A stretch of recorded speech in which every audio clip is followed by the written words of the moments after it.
Hello बच्चों, very very good morning to all of you. तो आज हम लोग ऑर्गेनिक केमिस्ट्री का एक छोटा सा चैप्टर स्टार्ट करने जा रहे हैं। उस चैप्टर का नाम है क्या? बायोमोलिकुल्स। बायोमोलिकुल्स बायोलॉजी और केमिस्ट्री से रिलेटेड चैप्टर है। एक छोटा सा चैप्टर है जिसका नाम है बायोमोलिकुल्स, लेकिन इससे एक क्वेश्चन इससे भी हमेशा किसी भी कंपटीशन में एक या दो क्वेश्चन पूछा जाता है। तो चलिए आज हम लोग स्टार्ट करते हैं biomolecules. This is your most beautiful channel Sharda chemistry. I am Veerasan Kumar.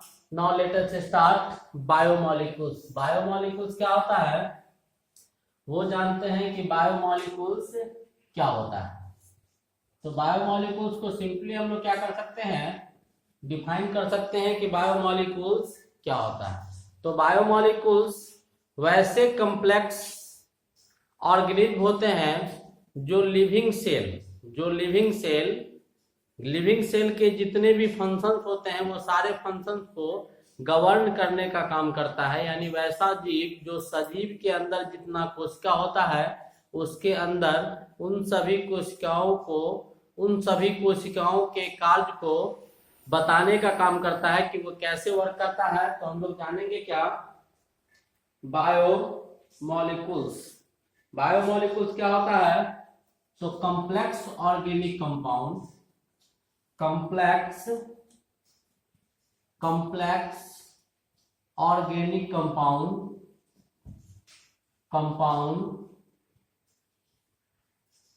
that govern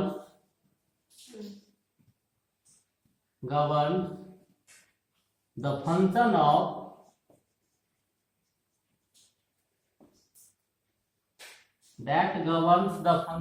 क्या लिविंग ऑर्गेनिज्म ना, that govern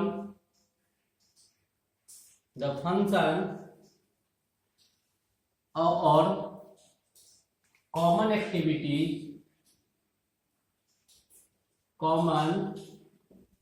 activities of living organism is called biomolecules. Of living organism is called biomolecules. यानी बायोमोलिकुल्स जो होते हैं वो आपको क्या होते हैं, तो वैसे जटिल ऑर्गेनिक कंपाउंड जो गवर्न करता है फंक्शन या फिर कॉमन एक्टिविटीज। लिविंग ऑर्गेनिज्म के जितने भी सामान्य क्रियाएं होती है या उसके जो कार्य होते हैं उसको गवर्न करने का काम करता है, उसी को हम लोग क्या बोलते हैं, बायोमोलिकुल्स। थोड़ा बहुत हिंदी बताते चलेंगे। जैसे इसका हिंदी में डेफिनेशन हम क्या लिख सकते हैं, ये जो आपका लिखा गया है इसका हिंदी में डेफिनेशन हम लोग क्या लिख सकते हैं कि जटिल कार्बनिक यौगिक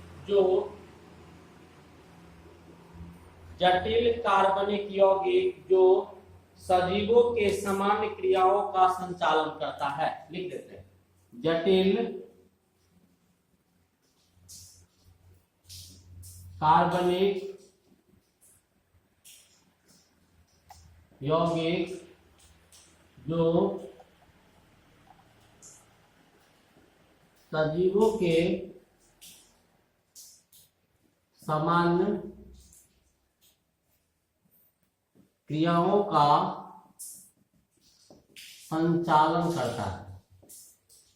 का संचालन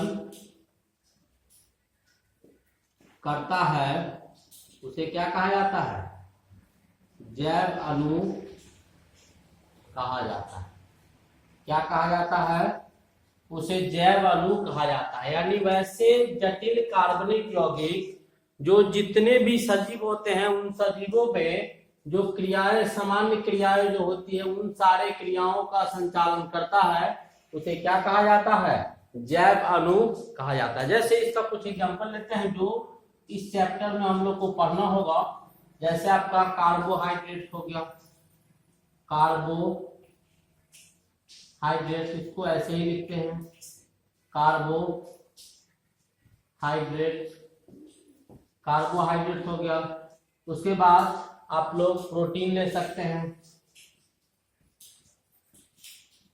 विटामिन ले सकते हैं। Carbohydrates, protein, vitamin, nucleic acid, lipids, nucleic acid,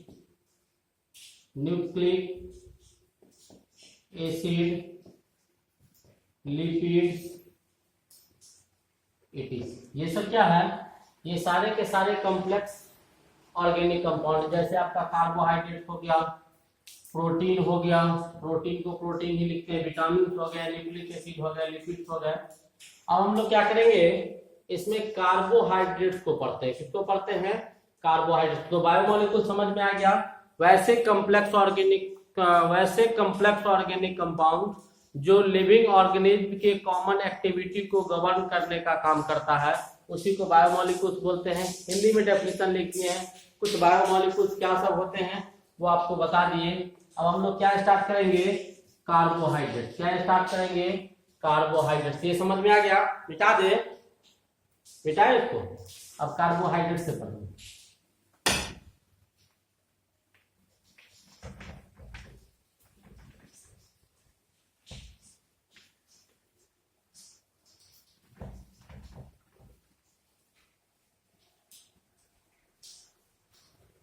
किसको देखेंगे? कार्बोहाइड्रेट को देखेंगे।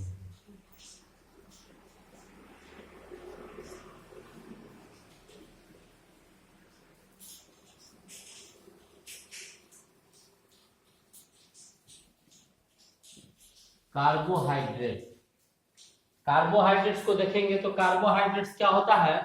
नाम से ही क्लियर है, हाइड्रेट्स कार्बन प्लस हाइड्रेट से बना है। तो बोल सकते हैं कि जितने भी कार्बन के हाइड्रेट्स होते हैं उसको कार्बोहाइड्रेट कह सकते हैं। तो सिंपली अगर हम इसको डिफाइन करें तो लिख सकते हैं क्या? Hydrates of carbon are called carbohydrates. Hydrates of carbon are called carbohydrates. क्या कहता है? Hydrates of carbon is called carbohydrates. However, all hydrides of carbon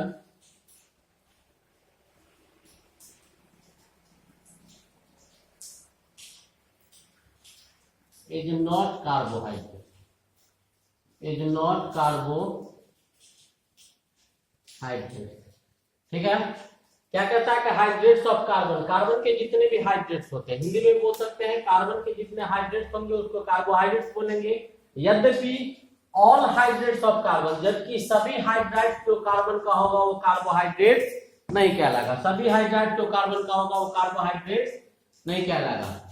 अब सभी हाइड्राइड्स नहीं कहलाएंगे तो कैसा हाइड्राइड्स कार्बन का होगा वो कार्बोहाइड्रेट्स कहलाएगा। तो हम लोग लिख सकते हैं कि वैसे कार्बन के हाइड्राइड्स जिसके पास क्या पाया जाता हो? पॉलीहाइड्रोक्सी एल्डिहाइड और कीटोन ग्रुप पाया जाता है। तो हम लिख सकते हैं क्या? Carbohydrates are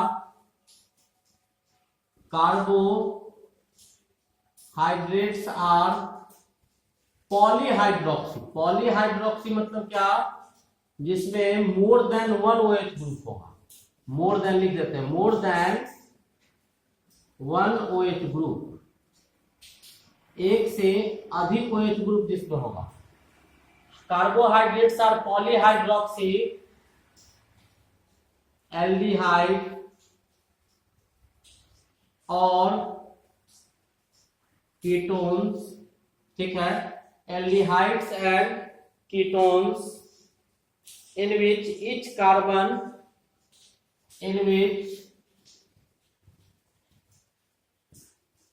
each carbon except कौन सा कार्बन? Carboxylic carbon. कौन सा carbon? Carboxylic carbon bear a OH group, bears OH group या 1 OH group, bear 1 OH group. जरा सा इस डेफिनेशन को समझिएगा। पहले क्या करता है कि कार्बन के जितने भी हाइड्रेट्स होते हैं, कार्बन के सभी हाइड्रेट्स को कार्बोहाइड्रेट्स नहीं कहा जाता। पहले तो लिखे हैं कि कार्बन के हाइड्रेट्स को कार्बोहाइड्रेट्स बोलते हैं, फिर लिखे हैं कि हाउएवर यद्यपि all hydrates of carbon are not, all hydrates of carbon, carbon के सभी हाइड्रेट को कार्बोहाइड्रेट्स नहीं कहते हैं। अब कहता है कि कार्बोहाइड्रेट्स आर पॉलीहाइड्रोक्सी। पॉली मतलब क्या? पॉली मतलब मेनी और हाइड्रोक्सी मतलब OH ग्रुप, जहां एक से अधिक OH ग्रुप पाया गया हो और उसमें कौन सा ग्रुप हो? फंक्शनल ग्रुप का एल्डिहाइड या कीटोन, एल्डिहाइड या कीटोन, एल्डिहाइड हो सकता है या फिर कीटोन, दोनों नहीं होगा। या तो एल्डिहाइड होगा नहीं तो उसमें कीटोन होगा, दोनों में से कोई एक का होना जरूरी है कार्बोहाइड्रेट में, एकदम मोस्ट एसेंशियल है। In which each carbon except, carboxylic carbon किसको बोलेंगे? तो कार्बोक्सिलिक कार्बन या तो एल्डिहाइड ग्रुप का कार्बन होगा, जैसे CHO यहाँ लिखते हैं तो ये कार्बन हो गया। अब कीटोन ग्रुप का कार्बन हम लोग ऐसे लिखते हैं तो ये carbon, this is called carboxylic carbon. इस कार्बन को क्या बोलेंगे? Carboxylic carbon. तो ये कार्बोक्सिलिक कार्बन को छोड़कर बाद बाकी जो भी कार्बन उपस्थित होगा कार्बोहाइड्रेट्स में, उस पर कम से कम सब पर एक OH होगा, एक से अधिक नहीं होगा, एक ही OH होगा। कितना होगा? सिंगल और सिंगल OH सभी पर होगा। ठीक है, तो कैसे होगा और क्या होगा उसके लिए हम आपको समझाते हैं। जैसे आपको हम कुछ एग्जांपल, एक क्वेश्चन ले लेते हैं, which of the following are carbohydrates, which of the following are carbohydrates. पूछ रहा है क्वेश्चन कि इसमें कौन सा कार्बोहाइड्रेट्स है। जैसे कुछ एग्जांपल लिया जाए, जैसे आपका लिया गया CHO, CHOH, ठीक है। अब पूछेगा कि ये कार्बोहाइड्रेट्स है या नहीं, तो इसमें जैसे CHO, तो ये कौन सा ग्रुप है? एल्डो ग्रुप, एल्डिहाइड का ग्रुप है, तो ये आपका एल्डिहाइड ग्रुप है। हाँ, एल्डिहाइड या कीटोन में से कोई होना चाहिए। हाइड्रोक्सी क्या तो लगा हुआ है, तो सिंगल OH लगा हुआ है। इसको छोड़ के ये आपका कार्बोक्सिलिक कार्बन, कार्बोक्सिलिक कार्बन छोड़ के ये कार्बन है, इस पर एक OH लगा हुआ है, लेकिन ये पॉलीहाइड्रोक्सी नहीं है। पॉलीहाइड्रोक्सी क्या है? पॉलीहाइड्रोक्सी नहीं है, पॉलीहाइड्रोक्सी नहीं है, इसलिए कार्बोहाइड्रेट होगा नहीं, ये कार्बोहाइड्रेट नहीं होगा। क्यों नहीं होगा? क्योंकि यहाँ पर एल्डिहाइडिक ग्रुप तो है, एक OH, इसको छोड़ के आपको कार्बोक्सिलिक कार्बन को छोड़ के जो कार्बन है उस पर एक OH लगा हुआ है, लेकिन एक ही OH पूरे कंपाउंड में अगर हम देखते हैं तो यहाँ पर कहता है कि पॉलीहाइड्रोक्सी होना चाहिए, है कितना? मोनोहाइड्रोक्सी है, तो ये कार्बोहाइड्रेट्स नहीं होगा। ये कार्बोहाइड्रेट होगा, ये कार्बोहाइड्रेट नहीं होगा। ऐसा ही एग्जांपल है, इसी में अगर CHO लिखा हुआ है, यहाँ पर लिख देते हैं CHOH लिखते हैं, यहाँ पर लिखेंगे CH2OH, ये कार्बोहाइड्रेट होगा तो होगा। कैसे होगा? देखिए यहाँ पर आपका एल्डिहाइड ग्रुप दिया हुआ है, फंक्शनल ग्रुप एल्डिहाइड अवेलेबल है।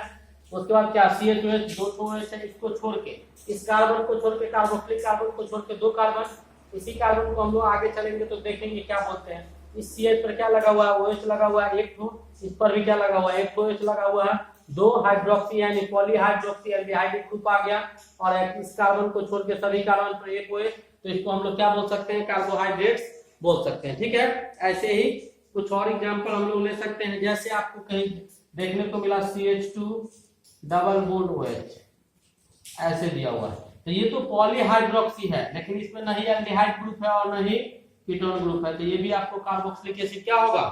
नहीं होगा, ये भी कार्बोक्सिलिक एसिड आपका नहीं होगा। लेकिन कहीं आपको लिखा हुआ है CH2OH लिखेंगे, C डबल बॉन्ड O लिखेंगे, CHOH लिखेंगे, तो ये होगा, होगा, बिल्कुल होगा। ये कौन सा ग्रुप? Keto group. ये कौन सा ग्रुप? Keto group. ये आपका कीटो ग्रुप दिया हुआ है। ये कौन सा कार्बन? Carboxylic carbon. इसको छोड़ के जो कार्बन एक OH यहाँ, एक OH यहाँ, तो पॉलीहाइड्रोक्सी कीटो ग्रुप है, तो ये कार्बोहाइड्रेट होगा, तो ये कार्बोहाइड्रेट होगा, बिल्कुल ये कार्बोहाइड्रेट क्या होगा? बिल्कुल ही होगा। ठीक है, यहां तक समझ में आएगा? ऊपर से मिटा है, थोड़ा सा मिटा है। अभी हम लोग क्या पढ़ रहे हैं? कार्बोहाइड्रेट्स पढ़ रहे हैं। क्या पढ़ रहे हैं? कार्बोहाइड्रेट्स को देख रहे हैं कि कार्बोहाइड्रेट्स क्या होता है। अभी हम लोग कार्बोहाइड्रेट्स देख रहे हैं। जैसे और भी कुछ एग्जांपल लेते हैं जिससे समझने की कोशिश करते हैं कि कौन कार्बोहाइड्रेट होता है और कौन कार्बोहाइड्रेट नहीं होता है। CH2OH, CHOH, C double bond O, CH2, CHOH, CH2OH। आप पूछेगा कि ये कार्बोहाइड्रेट्स है या नहीं है। ध्यान से देखिएगा, इसमें आपका कीटोनिक ग्रुप है। कौन सा ग्रुप? कीटोनिक ग्रुप है। ये आपको कार्बोक्सिलिक कार्बन है, इस पर तो OH नहीं होगा। इसको छोड़ के पॉलीहाइड्रोक्सी भी है, लेकिन उसके बाद भी ये कार्बोहाइड्रेट नहीं है, क्योंकि यहाँ पर OH नहीं है। यहाँ OH नहीं लगा। इसको छोड़ के जो भी कार्बन होगा, यानी कार्बोक्सिलिक कार्बन को छोड़ के जितने भी कार्बन होंगे उस पर एक OH लगा हुआ होना चाहिए। एक OH वहां पर क्या होना चाहिए? लगा हुआ रहना चाहिए, जबकि यहाँ पर OH नहीं था, इसलिए कार्बोहाइड्रेट्स नहीं हुआ। इसलिए क्या हुआ कि कार्बोहाइड्रेट्स नहीं हुआ। कोई दिक्कत? इसी को अगर ऐसे कहीं लिखा हुआ है CH2OH, CHOH, C double bond O, keto group, CHOH, CHOH, CH2OH, ये कार्बोहाइड्रेट होगा तो होगा। क्यों होगा? ये आपका कीटो ग्रुप है। इसको छोड़ के जितने भी कार्बन है सभी कार्बन तो पॉलीहाइड्रोक्सी भी हो गए। कार्बोक्सिलिक कार्बन को छोड़ के बाद बाकी जितने कार्बन है सब पर एक एक OH है, तो ये आपका कीटो ग्रुप क्या होगा? निश्चित रूप से क्या होगा? ये आपका कीटो ग्रुप निश्चित रूप से होगा। जैसे आपका कहीं पॉलीहाइड्रोक्सी का एग्जांपल ऐसा देखने को मिले, CH2OH, CHOH, CH2OH, तो ये कार्बोहाइड्रेट होगा? नहीं होगा। क्यों नहीं होगा? क्योंकि एल्डिहाइडिक ग्रुप और कीटोन ग्रुप में से कोई एक ग्रुप एल्डो और कीटो ग्रुप इसमें उपस्थित नहीं है। पॉलीहाइड्रोक्सी एल्डिहाइड और कीटोन को कार्बोक्सिलिक कार्बोहाइड्रेट्स कहा जाता है।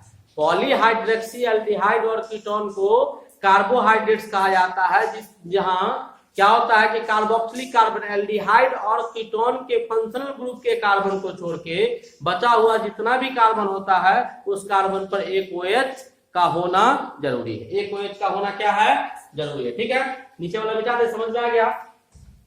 समझिएगा कि कौन कार्बोहाइड्रेट होता है, कौन नहीं होता है।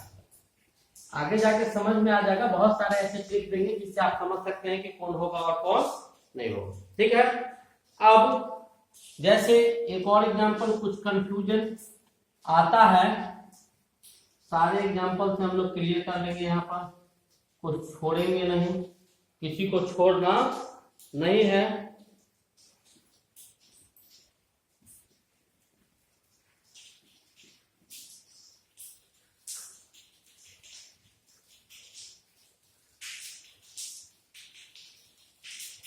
अब आपके सामने एक और एग्जांपल है, पूछेगा कि ये कार्बोहाइड्रेट होगा। अब देखिए, ये आपका एल्डिहाइड ग्रुप है, पॉलीहाइड्रोक्सी भी है। इसको छोड़ के जो कार्बन है इस पर भी एक OH, इस पर भी एक OH, इस पर भी एक OH, और इस पर कितना OH? यहाँ पर कितना OH? 2 OH ग्रुप है। इस कार्बन पर कितना है? 2 OH ग्रुप है। कितना ग्रुप है? 2 OH ग्रुप है। होना कितना चाहिए? सिंगल। 2 OH ग्रुप नहीं होगा। ये कार्बोहाइड्रेट होगा तो नहीं होगा, एक ही होगा, एक से अधिक नहीं हो सकता है। ठीक है, एक से अधिक नहीं हो सकता। चलिए एक और एग्जांपल लेते हैं, CHOH, CH2OH, CHOH, C double bond O, CH2OH, CHOH, और CHOH, CHOH। ऐसा अगर लिखा हुआ है कार्बन कितना? 4 में CH2OH। अब पूछेगा कि ये आपका कार्बोहाइड्रेट होगा तो बिल्कुल होगा। कीटोन ग्रुप यहाँ अवेलेबल है। ये आपको कार्बोक्सिलिक कार्बन हो गया। इसको छोड़ के जितने भी कार्बन है प्रत्येक कार्बन पर एक एक OH ग्रुप है, यानी पॉलीहाइड्रोक्सी है तो पॉलीहाइड्रोक्सी कीटोनिक ग्रुप है। जहां कार्बोक्सिलिक कार्बन को छोड़कर जितने भी कार्बन है प्रत्येक कार्बन पर एक OH ग्रुप है, तो ये कार्बोहाइड्रेट होगा। ये ऐसा कार्बोहाइड्रेट नेचर में पाया जाता है, not a naturally occurring carbohydrate. Naturally occurring carbohydrate ये आपको नेचर में नहीं पाया जाता है। क्या होता है? नेचर में नहीं पाया जाता है। नेचर में जो कार्बोहाइड्रेट पाए जाते हैं उसके सेकेंड पोजीशन पर जो होता है वो कीटो ग्रुप पाया जाता है। ठीक है, नेचर में जो कार्बोहाइड्रेट पाया जाता है, यहाँ पर लिख सकते हैं, नेचर में उपस्थित कार्बोहाइड्रेट के सेकेंड पोजीशन पर कौन सा ग्रुप होता है? कीटो ग्रुप होता है। सेकेंड पोजीशन पर कीटो ग्रुप होता है। कि सेकेंड ग्रुप यहाँ कितना 1 2 तीसरा नंबर पोजीशन पर है। अगर ये दूसरा पर होता तो ये क्या हो जाता? नेचुरली अकरिंग कार्बोहाइड्रेट हो जाता। कार्बोहाइड्रेट्स है, लेकिन ऐसे कार्बोहाइड्रेट्स हमारे नेचर में नहीं पाए जाते। तो उम्मीद है समझ में आ गया होगा कि किसको कार्बोहाइड्रेट्स बोलेंगे और किसको कार्बोहाइड्रेट्स नहीं बोलेंगे। ठीक है, पॉलीहाइड्रोक्सी एल्डिहाइड और कीटोन, जहां कार्बोक्सिलिक कार्बन को छोड़कर बचा हुआ जो भी कार्बन होता है उस पर अगर एक OH ग्रुप जुड़ा हुआ है तो उसको हम लोग क्या बोलेंगे? कार्बोहाइड्रेट्स बोलेंगे, अन्यथा कार्बोहाइड्रेट्स नहीं बोलेंगे। कार्बोक्सिलिक कार्बन को छोड़कर बचा हुआ जो भी कार्बन है उस पर सिंगल और सिंगल एक ही OH होगा, एक से अधिक OH नहीं होगा। एक से 2 OH भी लाता है तो वो कार्बोहाइड्रेट्स नहीं होगा। अगर किसी पर OH नहीं लगा हुआ रहता है तो भी वो कार्बोहाइड्रेट्स नहीं होगा। कार्बोक्सिलिक कार्बन को छोड़कर अगर एक ही कार्बन है और एक OH लगा हुआ है तो वो पॉलीहाइड्रोक्सी नहीं हुआ, इसलिए भी उसको भी कार्बोहाइड्रेट्स नहीं बोलते हैं। ठीक है, चलिए क्लियर।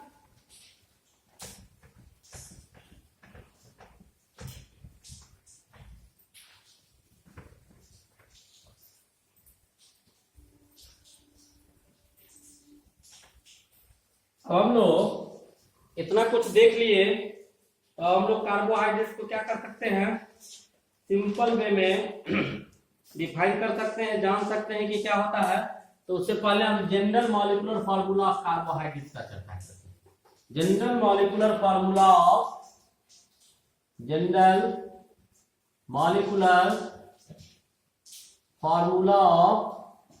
कार्बोहाइड्रेट्स। कार्बोहाइड्रेट्स का क्या समान आणविक सूत्र जो होगा वो क्या होता है? कार्बोहाइड्रेट्स के समान आणविक सूत्र जो होते हैं वो आपको CxH2O होता है। CxH2O होता है, जहां जनरली X y होता है।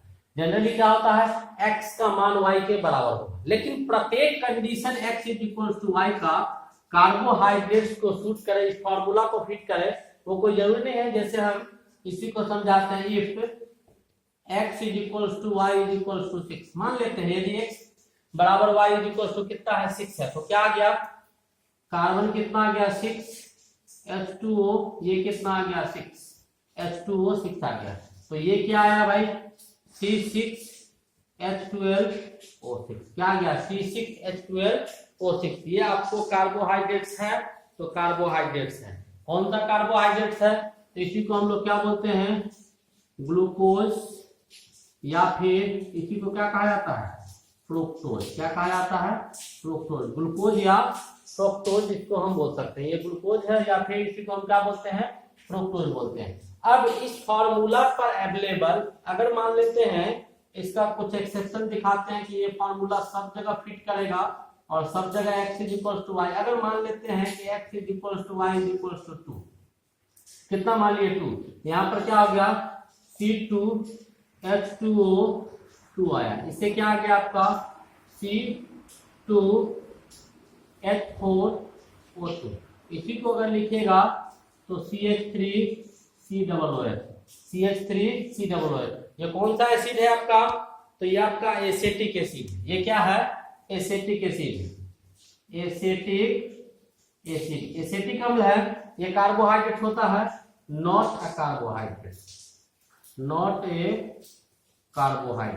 कार्बोहाइड्रेट नहीं होता है, लेकिन फिट तो बैठ रहा है किस पर? ये जो फार्मूला है इस फार्मूला पर फिट बैठ रहा है, लेकिन ये कार्बोहाइड्रेट नहीं होता है। कुछ ऐसे भी होते हैं जो इस फार्मूला को फॉलो नहीं करते हैं। ठीक है, ये जो आपका जनरल मॉलिक्यूलर फार्मूला कार्बोहाइड्रेट के जो समान आणविक सूत्र है इसको फॉलो नहीं करता, उसका अनुकरण नहीं करता है, फिर भी क्या होता है? कार्बोहाइड्रेट होता है। जैसे हम एक और एग्जांपल आपको दिखाते हैं, नोटेबल पॉइंट ये भी दिखा देते हैं कि कौन होता है। जैसे आपका रैमनोज होता है। क्या होता है? रैमनोज होता है। रैमनोज आपका जो होता है, रैमनोज इज ए कार्बोहाइड्रेट। इसका फॉर्मूला लिखते हैं, तो फॉर्मूला क्या होता है? C5 रैमनोज का formula C6H22O5। C6H22O5 is a carbohydrate, but it doesn't fit for above formula। ऊपर वाले फॉर्मूला के लिए क्या है, ये फिट बैठता है, नहीं बैठता है। यहाँ C6 है तो ऑक्सीजन भी कितना होना चाहिए, 6 होना चाहिए। तो ये कितना होना चाहिए, 12 होना चाहिए, लेकिन C6H22O5। तो ये आपका रैमनोज जो होता है, ये आपका कार्बोहाइड्रेट होता है, लेकिन इस फार्मूला को फॉलो नहीं करता है। और ये जो है इस फार्मूला को फॉलो करता है, फिर भी ये कार्बोहाइड्रेट नहीं होता है। क्या होता है, एसिटिक एसिड होता है। यहां तक समझ में आया? ठीक है। इसके नामकरण के लिए याद रखिएगा, जिसके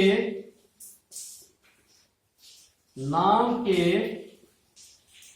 लास्ट में यानी अंतिम में OAC लगाओ। क्या लगाओ, ओज लगाओ, उसे हम लोग क्या बोलेंगे, कार्बोहाइड्रेट। पहचानने का ये भी अच्छा तरीका है, अगर नाम कहीं लिखा हुआ है, पूछेगा कार्बोहाइड्रेट्स है तो ग्लूकोज कार्बोहाइड्रेट होता है, फ्रुक्टोज कार्बोहाइड्रेट होता है, ठीक है। तो ग्लैक्टोज कार्बोहाइड्रेट होता है, सुक्रोज कार्बोहाइड्रेट होता है। तो जिसके नाम के लास्ट में OAC लगाओ, ओज लगाओ, समझ जाइएगा वो क्या है, कार्बोहाइड्रेट है। क्या समझेंगे उसको, कि कार्बोहाइड्रेट है। समझ में आ गया? मिटा दे।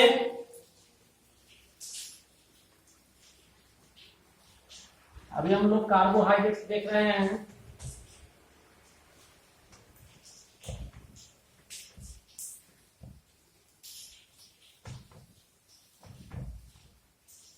हम लोग कार्बोहाइड्रेट्स को सिंपली डिफाइन कर सकते हैं। कार्बोहाइड्रेट्स में भी define as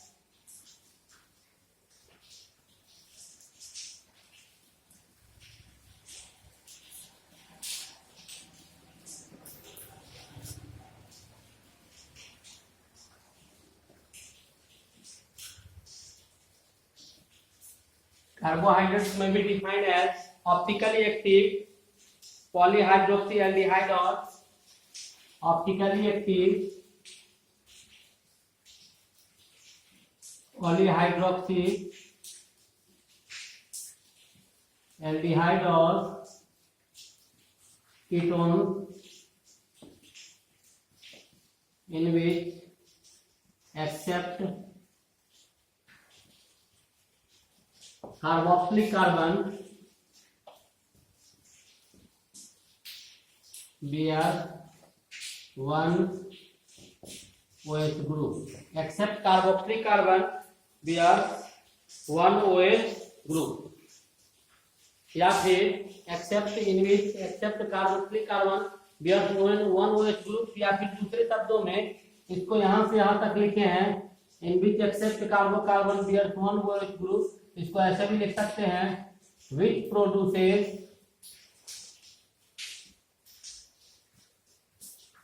more than one OH group on hydrolysis। जब हाइड्रोलाइसिस करवाएंगे तो ये क्या होगा, एक से अधिक OH ग्रुप देगा।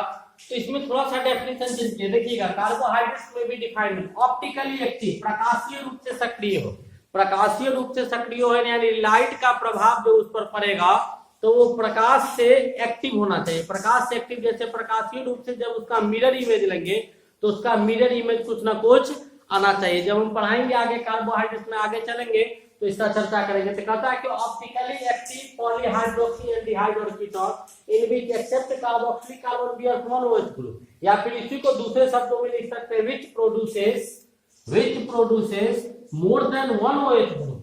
हाइड्रोलाइसिस जब करवाएंगे तो एक से अधिक OH ग्रुप को देगा, उसी को क्या बोलेंगे हम लोग, कार्बोहाइड्रेट्स बोल सकते हैं। ठीक है। अब some common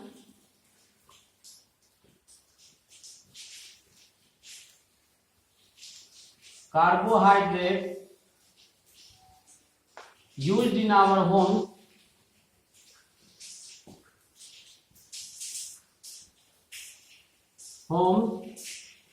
are sweeter in taste is called क्या, शुगर, या इसी को सैकराइड्स बोलते हैं। क्या बोलते हैं, इसी को सैकराइड्स बोलते हैं। ठीक है। अब कहता है कि कुछ ऐसे कार्बोहाइड्रेट्स है जो सामान्य रूप से हमारे घर में इस्तेमाल किया जाता है और उसका टेस्ट जो होता है वो कैसा होता है, स्वीटर टेस्ट का होता है, मीठा होता है, उसी को शुगर या फिर सैकराइड्स कहा जाता है। क्या कहा जाता है, सैकराइड्स को सैकराइड्स भी बोलते हैं।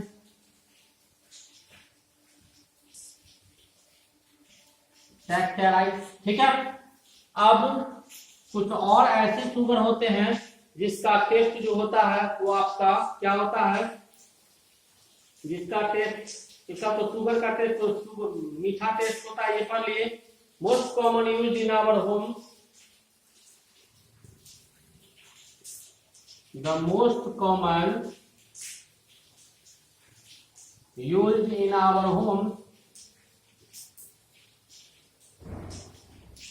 is called most common used in our homes is called sucrose. That is named as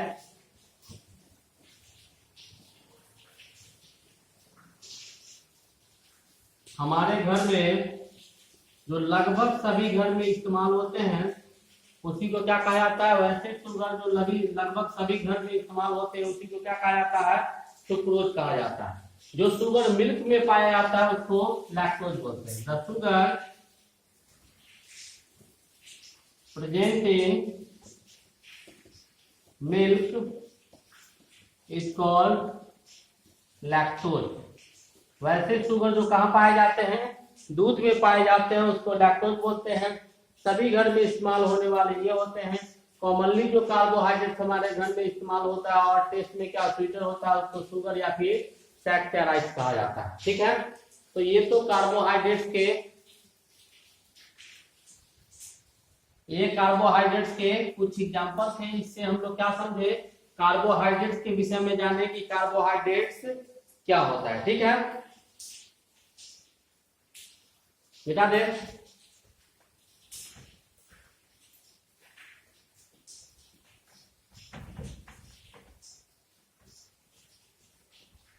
अब हम लोग कार्बोहाइड्रेट्स के क्लासिफिकेशन को देखेंगे। इसको देखेंगे कार्बोहाइड्रेट्स को क्लासिफाई कैसे किया गया है, वो देखते हैं कि कार्बोहाइड्रेट्स को क्लासिफाई कैसे करेंगे। तो बहुत सारे आधार हैं। पहला on the basis of classification of carbohydrates, यहीं पर लगा देते हैं, classification of carbohydrates on the basis of hydrolysis. Hydrolysis के आधार पर कार्बोहाइड्रेट्स को क्या, on the basis of hydrolysis carbohydrates जो होते हैं वो आपके तीन प्रकार के होते हैं। एक आपका मोनोसैकेराइड, दूसरा ओलिगोसैकेराइड, मोनोसैकेराइड, दूसरा आपका ओलिगोसैकेराइड और तीसरा आपका पॉलीसैकेराइड। ये तीन होता है, एक मोनो, ओलिगो और, तो इसको हिंदी में भी वही लिखते हैं क्या, मोनो सैकेराइड, दूसरा को ओलिगो सैकेराइड और तीसरा पॉलीसैकेराइड।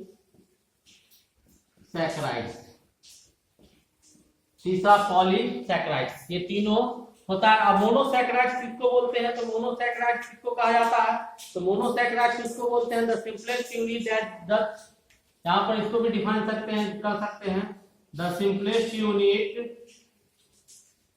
दैट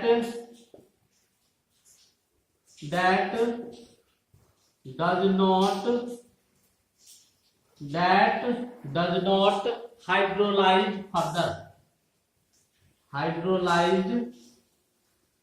further, जिसको आगे हाइड्रोलाइसिस हम लोग नहीं करवा सकते, यानी सबसे छोटा इकाई होता है। आगे इसको चाहिएगा कि फिर हाइड्रोलाइज करवा के हम लोग क्या करें, OH को बाहर निकाल ले, वो संभव नहीं हो पाता है। उसी को क्या बोलते हैं हम लोग, सिंपलेस्ट यानी मोनोसैकेराइड बोलते हैं। इसका एग्जांपल लिख सकते हैं, glucose, fructose, galactose, ribose, glucose, fructose, galactose, ribose, etc। ये सब किसके एग्जांपल है? मोनोसैकेराइड्स के। ये जो होता है आपका ओलिगोसैकेराइड्स, जब इसका हाइड्रोलाइसिस करवाते हैं तो 2 से 10 यूनिट मोनोसैकेराइड्स को देता है। ऑन हाइड्रोलाइसिस गिव, लिख सकते हैं on hydrolysis give 2 to 10 unit of monosaccharides. Monosaccharides 2 से 10 यूनिट मोनोसैकेराइड्स को देता है। ठीक है, जब इसका हाइड्रोलाइसिस करवाते हैं तो वो आपका क्या होता है? ओलिगोसैकेराइड्स होता है। ठीक है, ओलिगोसैकेराइड्स। और इसका एग्जांपल हम लोग लिख सकते हैं माल्टोज, लैक्टोज, सुक्रोज, रैफिनोज। अब मान लीजिए जब 2 होगा तो उसको डाइसैकेराइड्स बोलेंगे। 2 जब होगा मोनोसैकेराइड्स, जब इसको क्या करवाएंगे? ओलिगोसैकेराइड्स, उसको जब हाइड्रोलाइज करवाएंगे तो क्या देगा? 2 अगर 2 मोनोसैकेराइड्स को देगा तो उसको डाइसैकेराइड्स बोलते हैं, डाइसैकेराइड्स बोलेंगे। ठीक है, हाइड्रोलाइज टू गिव, क्या ऐसे लिख सकते हैं 2 मोनोसैकेराइड्स। जब 2 मोनोसैकेराइड्स होगा तब उसको क्या बोलेंगे? 2 मोनोसैकेराइड्स होंगे उसको डाइसैकेराइड्स बोलेंगे। और इसका एग्जांपल हम लिख सकते हैं सुक्रोज। जैसे सुक्रोज को तोड़ेंगे तो क्या मिलेगा? ग्लूकोज प्लस फ्रुक्टोज का निर्माण होता है माल्टोज, लैक्टोज, लैक्टोज etc। ये सब क्या हो जाएंगे? आपको ओलिगोसैकेराइड्स हो जाएंगे। पॉली में क्या होगा? जब हम इसका हाइड्रोलाइसिस करवाएंगे तो 10 से बहुत ज्यादा है, 10 से बहुत ज्यादा लार्ज मात्रा में क्या होगा? लार्ज मात्रा में क्या होगा? मोनोसैकेराइड्स होंगे। लार्ज मात्रा में क्या होगा? On hydrolysis give a large number of क्या? मोनोसैकेराइड्स। मोनोसैकेराइड्स का क्या होगा? एक लार्ज नंबर प्राप्त होगा। उसी को हम लोग क्या बोलेंगे? अच्छा, इसका थोड़ा सा और देखते हैं। क्या ट्राइसैकेराइड्स अगर होगा, इसमें कितने होंगे? 3 मोनोसैकेराइड्स होंगे। 3 मोनोसैकेराइड्स होगा, यानी जब इसका हाइड्रोलाइसिस करवाइएगा तो 3 मोनोसैकेराइड्स आएंगे। और इसका भी एक एग्जांपल देख लीजिए, रैफिनोज। जैसे इसका एग्जांपल हम क्या लिख सकते हैं? रैफिनोज इसका एग्जांपल हो सकता है। अब हाइड्रोलाइसिस करवाएंगे और 1 से अधिक मात्रा में अगर मिलेगा तो पॉलीसैकेराइड्स बोलेंगे। ठीक है, 1 से अधिक मात्रा में क्या होगा? मोनोसैकेराइड्स मिलता है तो पॉलीसैकेराइड्स। एग्जांपल लिख सकते हैं starch, cellulose, glycogen, gum. Starch, cellulose, glycogen, gums etc। ये क्या हो जाएंगे? ये आपको क्या होगा? पॉलीसैकेराइड्स का एग्जांपल हो जाएगा। पॉलीसैकेराइड्स का एग्जांपल हम लिख सकते हैं, जैसे आपका स्टार्च का हाइड्रोलाइसिस करवाइएगा, स्टार्च का यहीं पे लिखते हैं, स्टार्च जो है उसका हाइड्रोलाइसिस करवाएंगे, H3O+ लेंगे तो डी फ्रुक्टोज, डी ग्लूकोज का निर्माण होगा। और ये डी ग्लूकोज का संख्या जो होगा वो मोर देन क्या होगा? 10 से बहुत ज्यादा होगा, बहुत ही ज्यादा होगा। 10 से क्या होगा?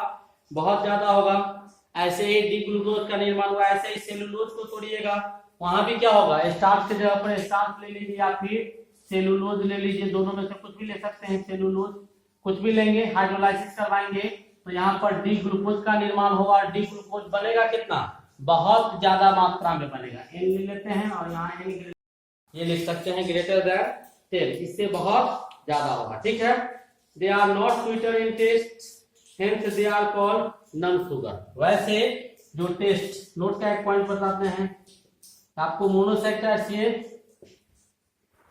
द शुगर, वैसे लिख सकते हैं कि वैसे आपका they are not sweeter in taste, इसका जो टेस्ट होता है वो स्वीटर नहीं होता है।